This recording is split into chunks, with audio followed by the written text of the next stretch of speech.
She thought saving a life meant doing the right thing, until the sun rose and 20 armed men encircled her home like wolves. The wounded stranger stood, blood seeping through his bandages, eyes colder than the morning air.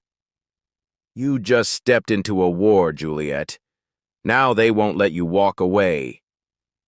Before the drama hits, type your location below. And when it's done, drop your score from 0 to 10. Ready? Let's jump in. Rain hammered against the cracked windows of Pinewood Diner, the storm swallowing the world beyond the glass in sheets of black and silver. Juliet Howard wiped down the counter for the third time, more out of habit than necessity. The power had already flickered twice, plunging the place into darkness before the backup lights hummed to life again. She glanced at the clock, 11:57 p.m. 3 more minutes and she could lock the doors, drive back to her quiet cabin near the woods, and pretend the world was only as loud as wind in the trees. But then she heard it. A choked breath, a low groan. Someone outside. At first she thought it was an animal, a deer hurt on the road, a drunk stumbling from the bar down the highway. But something in that sound, too raw, too human, made her chest tighten. Juliet hesitated at the diner door, keys clutched in her fist. Rain blurred the parking lot lights into streaks of white and gold. The storm had killed the street lamps. Only the diner's flickering sign cast a faint glow over the gravel road. Then he stepped into view, or rather, collapsed into it. A man stumbled out of the darkness, one hand pressed to his side, blood blooming between his fingers and dripping onto the soaked pavement. His shirt, white once, was now streaked with red and rain. Tattoos crawled up his chest where his shirt hung open, dark ink against wet skin. His eyes, cold, piercing, unyielding, locked onto hers. "Hospital?" she breathed, barely able to think. "No hospitals." His voice was low, controlled, a command disguised as a statement. He swayed. She moved. It wasn't bravery, just instinct. Juliet ducked under his arm, his weight cold and heavy against her, and half-dragged, half-guided him into her truck. The storm swallowed the road behind them. The cabin was small, quiet, and too intimate for strangers dripping blood on the floorboards. He refused to sit until his eyes swept every corner, windows, exits, shadows. Only then did he lower himself onto the couch. "You're losing too much blood," she whispered. "I need to stitch this." His gaze flicked to the needle and thread in her shaking hands. One dark brow arched. "You've done this before?"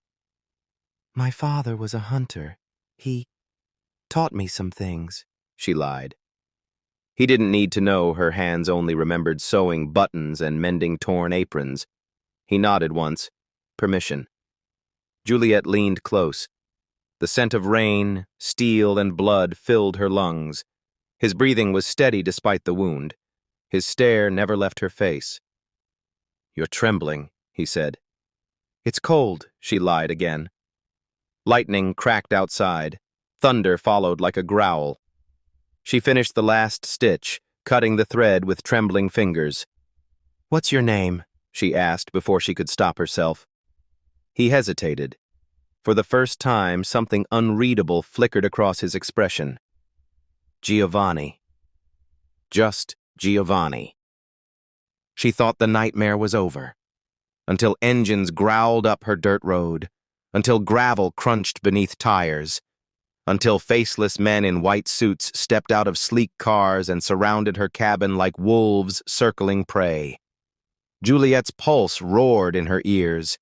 She turned to the man she had just saved. Giovanni Foliero stood, blood drying against his skin, shoulders squared like a man reclaiming his throne. His voice dropped to a whisper, soft, dangerous. "Juliet, you shouldn't have helped me." The world tilted sideways. Juliet's breath caught somewhere between her lungs and throat as the armed men moved with surgical precision, flanking the cabin, weapons drawn, eyes cold as winter steel. They didn't speak, didn't need to. The silence was heavier than any threat. Giovanni stepped toward the door, his movements fluid despite the fresh stitches pulling at his skin. Blood had seeped through the makeshift bandage she'd wrapped around his torso, a dark bloom spreading across the white gauze like a warning. "Stay behind me," he said, not looking back at her. Her legs refused to move. The door burst open. A man entered first, tall, sharp-suited, silver streaking his temples. His eyes swept the room like a scanner before landing on Giovanni. Relief flickered across his face, quickly replaced by something harder. "Boss." His voice was clipped, efficient. Behind him, 3 more men flooded in. One grabbed Juliet's arm, yanking her toward the door. She gasped. Giovanni moved. In one breath, he was between them, his hand locked around the soldier's wrist. The crack of bone echoed through the cabin. "She stays alive." His voice dropped to something lethal. "She saved me." The man released her instantly, cradling his wrist, eyes wide. The silver-haired lieutenant, Lorenzo, she heard someone mutter, stepped forward. "Sir, protocol demands—" "I don't care what protocol demands." Giovanni's gaze never left Juliet. "She's under my protection." Juliet's heart slammed against her ribs. Who are you?" Lorenzo answered before Giovanni could. "Giovanni Foliero, head of the Foliero family." The name meant nothing to her, but the way the men straightened, the way their fingers tightened on their weapons, the way the air itself seemed to bend around him, that told her everything. "Mafia," she whispered. Giovanni's jaw tightened. He swayed. Juliet moved without thinking, catching him as his knees buckled. His weight crashed against her, warm blood soaking through her shirt. "Get a medic," Lorenzo barked.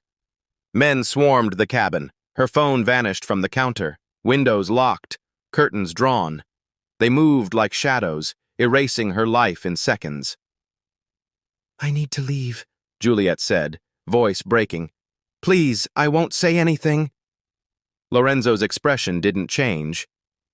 "You saw too much." Giovanni's hand found hers, grip weak but deliberate. His eyes, those cold, commanding eyes, softened just enough to terrify her more than anything else. "Don't be afraid," he whispered, blood on his lips. "They won't touch you while I breathe."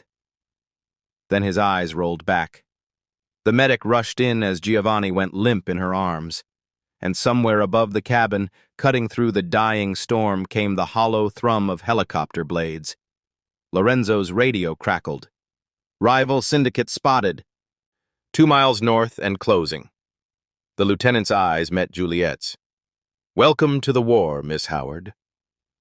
Daylight came like an accusation. Juliet hadn't slept. Couldn't. Every creak of the floorboards was a soldier pacing. Every shadow beyond the curtains was another man with a gun. Her cabin, her sanctuary, had become a cage lined with armed men in tailored suits. She sat at the kitchen table, cold coffee untouched, watching Lorenzo bark orders through an earpiece. The helicopter had circled twice before disappearing into the dawn. No gunfire, no explosions, just silence thick enough to choke on. Footsteps behind her. Giovanni emerged from her bedroom, shirt unbuttoned, fresh bandages wrapped around his torso. He moved slower now, one hand braced against the doorframe. His eyes found hers immediately. "You stayed up," he said. "Your men wouldn't let me leave the kitchen." Something flickered across his face. Regret, maybe, or calculation. With him, she couldn't tell the difference. "I'm sorry," he said quietly, lowering himself into the chair across from her. "I never meant to involve you." Juliet's hands trembled around the mug. "Then let me go." "I can't." "You mean you won't?" His jaw tightened. "They will kill you out there. You're safer with me." "Safe?" Her voice cracked. There are men with guns surrounding my house, protecting you. From what? From who? She leaned forward, desperation bleeding into anger. I just wanted to help someone, that's all. I didn't ask for this. Giovanni said nothing, but his eyes, those cold, dangerous eyes, softened just enough to make her chest ache. From the hallway, voices drifted through.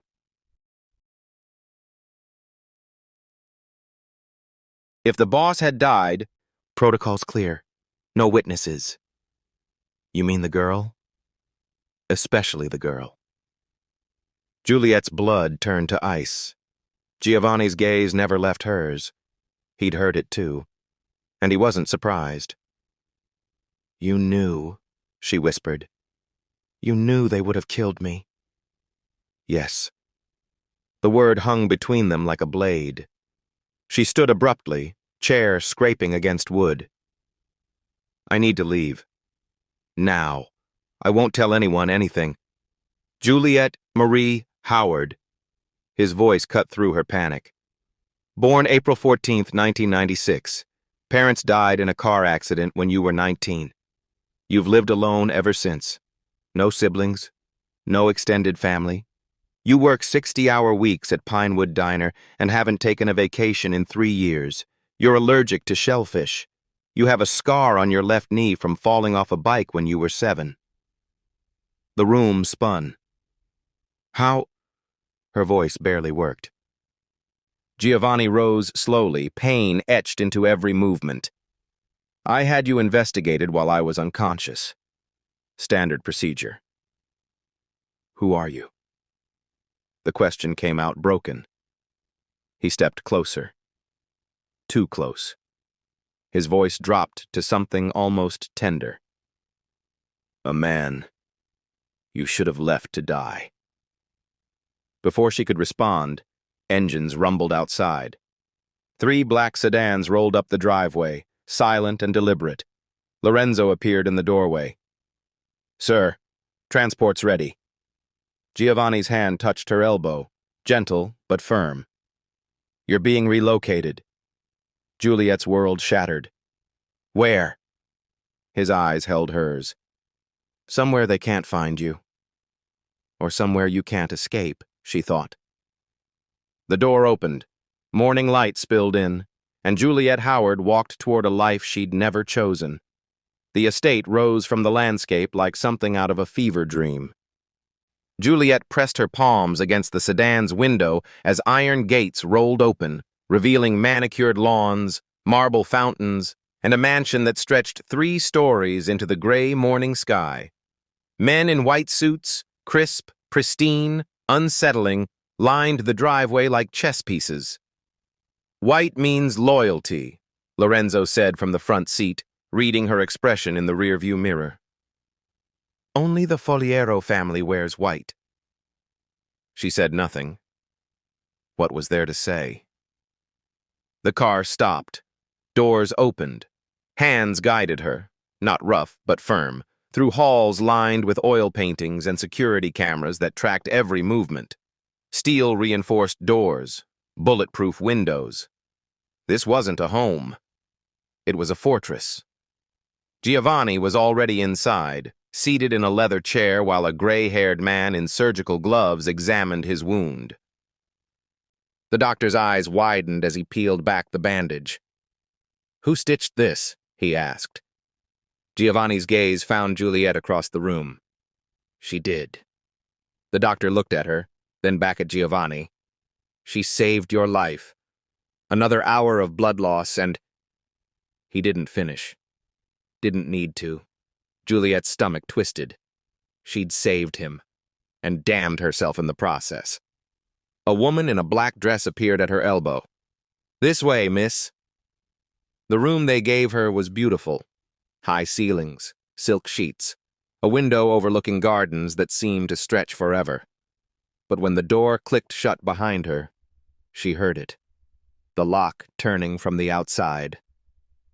Prison, her mind whispered, no matter how gilded. Hours passed. Maybe more. Time felt elastic here, stretched thin by silence and fear. Then, a knock. Giovanni entered without waiting for permission. He'd changed clothes, the bandage barely visible beneath a black shirt. But she could see them now in the lamplight, tattoos crawling up his forearms, disappearing beneath rolled sleeves, scars crossing his knuckles, the map of a violent life etched into skin. "I wanted to thank you again," he said quietly. Juliet stayed by the window, arms crossed. "I didn't have a choice." "You did. On that road. You could have driven past. Would have been smarter." Something almost resembling a smile ghosted across his mouth. Then it vanished. He moved to leave, hesitated.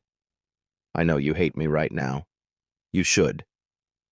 "I don't hate you," her voice cracked. "I don't even know you." His shoulders tensed. For a moment he looked older, tired, like the weight of something invisible was crushing him. "Good," he said. "Keep it that way." The door closed. The lock turned. Juliet sank onto the bed, tears burning behind her eyes. Downstairs, Lorenzo's voice cut through the strategy room. "Sir, intel confirms. The Rossi family knows about the girl. They have her name, her face."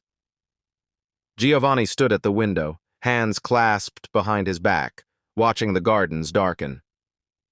"Put 4 men on her door, 2 on the grounds. No one enters her wing without my clearance."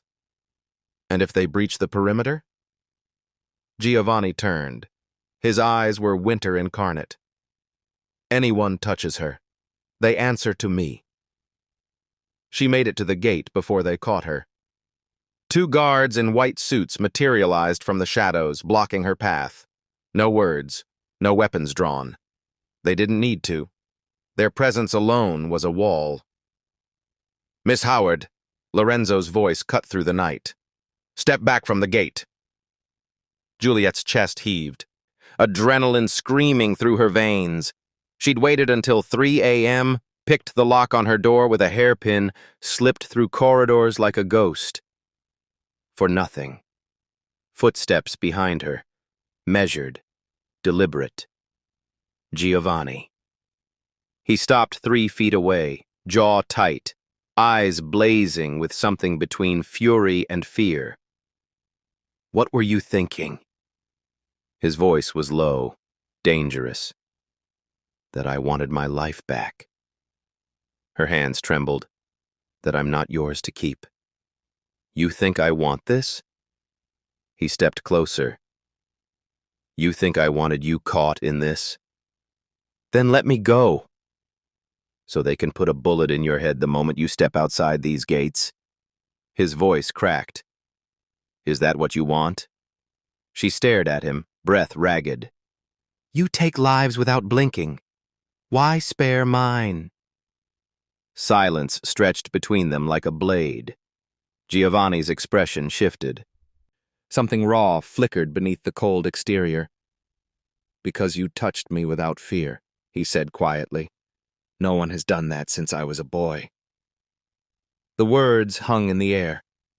Juliet saw it then, a glimpse of something beneath the armor, a child watching his family bleed, a boy learning that survival meant becoming the thing he feared most. "Giovanni, go inside." He turned away. "Please." Hours later, she found herself in the kitchen, unable to sleep. The coffee maker hissed in the darkness. He appeared in the doorway, exhausted. Shadows carved hollows beneath his eyes. "Couldn't sleep either?" she asked. He said nothing. Just watched her pour 2 cups, the silence no longer suffocating but strangely intimate. She slid one across the counter. Their fingers brushed. Then, alarms shrieked through the estate. Red lights flooded the halls. Men shouted. Boots pounded against marble. Lorenzo burst in, weapon drawn. "Perimeter breach, Rossi scouts, east wing." Giovanni's eyes locked on Juliet's. "Stay with me," he said. This time she didn't argue. The gunfire came before dawn. Juliet's world exploded into chaos, glass shattering, men shouting, the sharp crack of bullets punching through marble and wood. Giovanni's hand locked around her wrist, pulling her down as the kitchen window splintered above them. "Stay low," he commanded. Through the doorway she glimpsed bodies moving, black suits against white, muzzle flashes lighting the darkness like lightning. A man fell. Then another. Blood pooled on pristine floors. This was death. Real. Final. Irreversible. Her stomach lurched. "They're pushing toward the east wing," Lorenzo's voice crackled through Giovanni's earpiece. "They want the girl." Giovanni's jaw clenched. He drew a weapon from his waistband, checked the magazine with practiced efficiency. "How many?" "8 confirmed. Maybe more." He looked at Juliet, something fierce burning in his eyes. "Stay behind me, no matter what." Then he moved. She followed because she had no choice, heart hammering against her ribs as they navigated corridors filled with smoke and shouting. Giovanni moved like he was born for this, fluid, lethal, every step calculated. A figure emerged from the shadows. Gunshot. Giovanni spun, positioning himself between Juliet and the attacker. The bullet meant for her tore through his shoulder instead. He didn't even flinch. His return fire was instant. Final. The attacker crumpled. "Giovanni!" Juliet's voice broke as blood soaked through his shirt. "I'm fine." But his breathing had changed. Shallow. Controlled. "You're not fine." She ducked under his good arm, half supporting his weight as they stumbled toward the safe room. "You're bleeding." "Not the first time." "That doesn't make it better." White suits swarmed the hallway, securing the perimeter. Lorenzo appeared, face grim. "All hostiles neutralized. Perimeter secure." Giovanni nodded once before his knees buckled. Juliet caught him. Later, she didn't know how much later, she sat beside him in a secured room, needle and thread in shaking hands. Again. Always again. "You don't have to stay," Giovanni said quietly, watching her work. Pain etched lines around his mouth. "You could leave right now. Walk away from all of this." Her hands trembled as she tied off the stitch. "But I'd bleed for you again," he continued, voice barely above a whisper. "Every time." Juliet met his eyes. Those cold, dangerous eyes that no longer seemed quite so cold. "I know," she whispered. She didn't walk away. The days blurred together like watercolors bleeding across canvas. Giovanni healed slowly, though he'd never admit weakness. Juliet changed his bandages twice daily, a ritual that felt more intimate than it should. His skin warm beneath her fingertips, his breathing steady as she worked. Sometimes their fingers brushed, lingering a heartbeat too long. Neither acknowledged it. The estate became familiar. She learned the staff's names: Maria in the kitchen, who made espresso strong enough to wake the dead; Antonio, who tended the gardens with hands scarred from a previous life. They spoke to her with careful politeness, but when Giovanni entered a room, they straightened. Respectful. Fearful.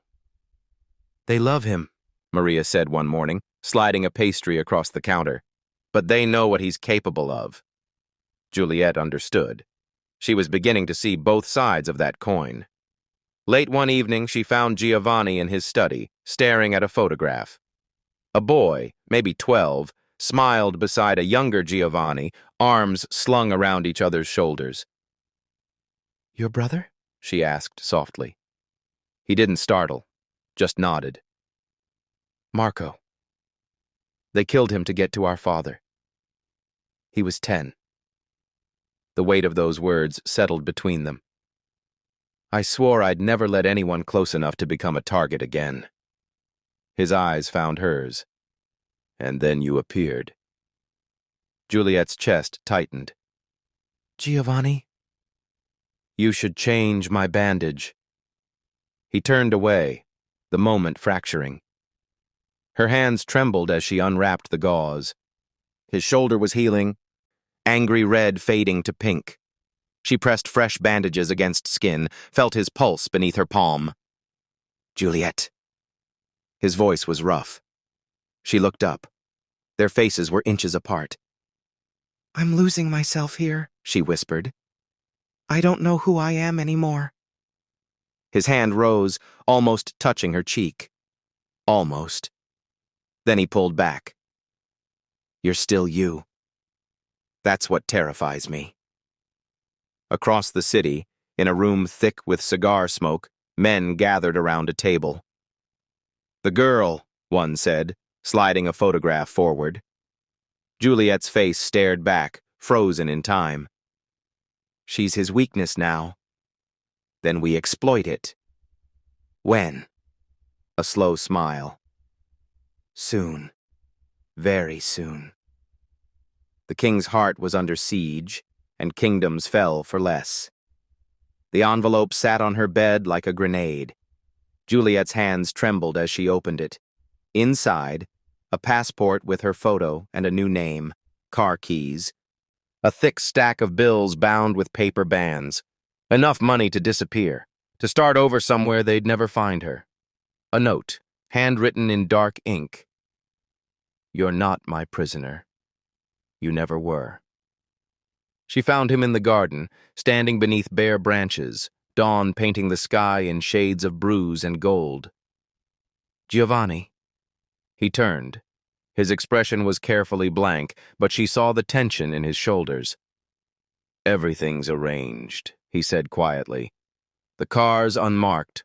Lorenzo will escort you to the city limits. Then you're free. New identity. New life." He paused. "You'll be safe." "And you?" "I'll make sure no one follows." The unspoken cost hung between them, his resources, his protection, possibly his life. Juliet's throat tightened. "Why are you doing this?" "Because I was wrong." His voice cracked. "You don't belong in this world. I had no right to keep you here, no matter what I told myself." He looked away. "If you stay, your life changes forever. There's no going back, no normal. Just this.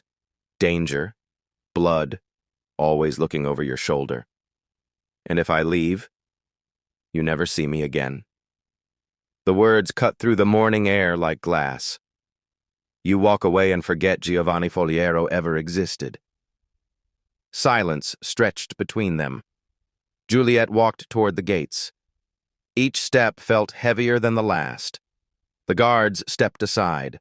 The iron gates opened with a mechanical groan. Freedom. Safety.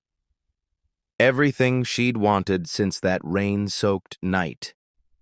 She remembered his weight against her in the cabin, blood warm between her fingers, the way he'd stepped in front of her, again and again, the loneliness carved into his expression when he thought no one was watching. "You touched me without fear." Juliet stopped. The gates stood open. The world beyond waited, ordinary, safe, hers again. She turned around slowly. Giovanni stood frozen, disbelief flickering across his face. "I'm not leaving," she said, voice steady despite her racing heart. "Juliet, I'm not leaving." The gates closed behind her with a final, irreversible clang. She'd made her choice, and there was no going back. "I have conditions." Giovanni's eyes widened slightly. Surprise, maybe even respect. "Conditions." Juliet stepped closer, chin raised. "If I stay, it's not as your prisoner, not as someone you protect like fragile glass." She held his gaze. "I want answers. Real ones. No more secrets about who you are or what you do." He nodded slowly. "And? No lies. Ever. Even when the truth is ugly. Done. And no killing in front of me." Her voice wavered but held. "I know what you are, what you do. But I won't watch it. Something flickered across his face. Pain. Acceptance. Agreed. And no more locked doors. No more cages. She swallowed. If I'm staying, I'm choosing it. Every day. Not because I can't leave, but because I don't want to. Silence stretched between them like a promise. Giovanni took one step forward, then another, until they stood close enough that she could feel the heat radiating from him. Then stay by my side, he said softly. Not behind me. Giovanni, if you're choosing this life, you need to understand it, see it, all of it. His hand found hers, fingers intertwining. I won't hide you away anymore. Her heart thundered. That's dangerous. Everything about this is dangerous. His thumb traced her knuckles. But you're not the scared girl from the diner anymore. No, she wasn't. Across the city, phones rang in darkened rooms, orders issued, plans set in motion. The Foliero estate, a voice growled. We hit them at the source. And the girl? We take her. Alive. War was coming. But on the balcony overlooking the estate, as sunrise painted the world in shades of fire and gold, Juliet stood beside Giovanni. Not behind, not hidden, but beside him. His hand rested at the small of her back. Hers gripped the railing. They'll come for me again, she said quietly. Yes. And you'll fight. Yes. She turned to look at him, this dangerous man who'd bled for her, who'd offered her freedom knowing she might take it. Then we face it together. Giovanni's lips curved into something almost resembling a smile. Together. The girl who'd been afraid of the dark was gone. In her place stood someone new, someone who'd chosen the storm. Were you hooked on Giovanni and Juliet's story? Drop your 0-10 rating below and let us know your thoughts. Hit subscribe and the bell so you won't miss what's coming next.